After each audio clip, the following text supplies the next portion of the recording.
does. As a Muslim, Yeah. do you have to believe in everything the Quran says? Yes, yeah. So there's no deviation whatsoever. And you use Arabic, I think, there, don't you? Yeah, yeah.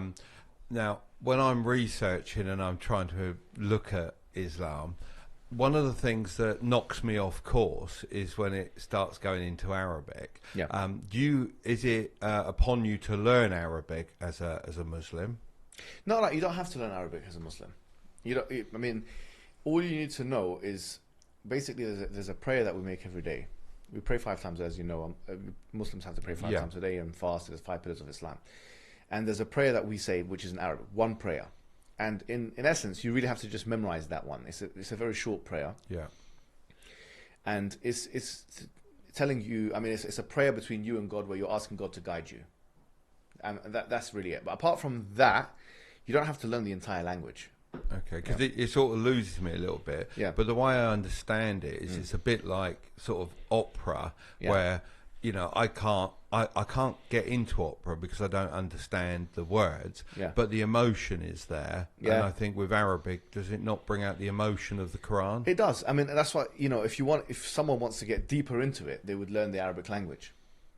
Like anything else, it's, once again, to give the business analogy, if someone wants to really get into investments, I'm not into it as much as you guys are. Right? They're tuning to Mark Tilbury. You have to watch Mark Tilbury. You have to understand, you get the basics right, and then do you know what I'm trying to say?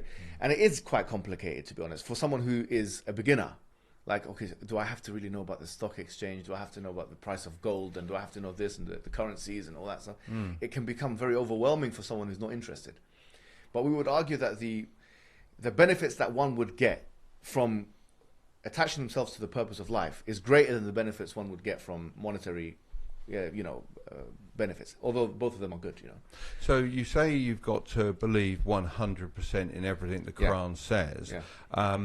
Is that potentially a failing of Islam that someone might want to? Well, I take 95% and I'm really with it, but I just can't go that extra 5% that you lose them, or what's the situation? And a lot of people do that with Christianity, don't they? They pick and choose what they want from the book, and no one really follows it properly.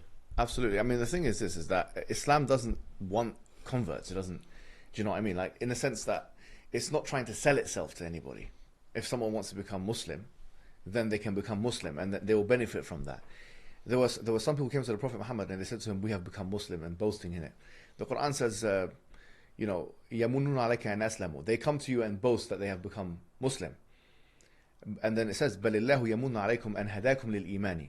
That actually God is the one who should be, not boasting, but he's the one who should be incurring the favor upon you, that he brought you to guidance. Do you know what I mean? So in other words, it's not a sales program where we're getting commission for bringing people to Islam. Although obviously bringing people to Islam is something which we want to do because we believe that it's the right way to live. But it sells itself in that sense. And so it's not something where you can pick and choose. Because we say that, look, God is the all-knowing one. He's the creator of the heavens and the earth. And the Quran says, أَلَا يَعْلَمُ مَنْ خَلَقَ وَهُوَ اللَّطِيفُ الْخَبِيرُ. That does he not know what he created, and he is the all-subtle and all-aware. God, he knows what he created, right? And so if he knows what he created, he knows what laws to put down. So for example, if I'm having an argument with my wife on a marital issue, the way I arbitrate it is I say, well, let's go back to the constitution that we both believe in. So, you bring your case and I bring my case and see which one is correct. And so there is a rule system, and no one is above, no one can break the long arm of the law when it comes to Islamic law. So it's really like that. You can't pick and choose. In fact, there's verses explicit in the Quran saying you cannot, أَفَتُؤْمِنُونَ بِبَعْضِ الْكِتَابِ وَتَكْفُرُونَ بِبَعْضِ. You believe in parts of the book and disbelieve in other parts of the book. So it's one of those things. Udkhulu fi silmi kafa. It's another verse in the Quran. Come into Islam or the religion wholeheartedly. It's one of those things that you have to come into fully. Do you know what I mean? Let's say you sinned up until like you were 70 years old, and on your deathbed, maybe let's say 80 or 90, you convert to being a Muslim, Islam. Do you get forgiven for all those sins and then go on to the afterlife? No matter how bad. No matter how bad, yeah, that's right. We actually have a specific saying of the Prophet to that effect, which is narrated by Ibn Mas'ud in Bukhari, which is the most authoritative book of the Quran, which says that إِنَّ أَحَدَكُمْ لِيَعْمَلْ بِعَمَلِ أَهْلِ النَّارِ فَيَسْبِقُ عَلَيْهِ الْكِتَابِ فيعمل بعمل أهل الجنة فيدخلها. That there's going to be someone that's going to be all their life doing sinful actions or the actions of the people of the hellfire.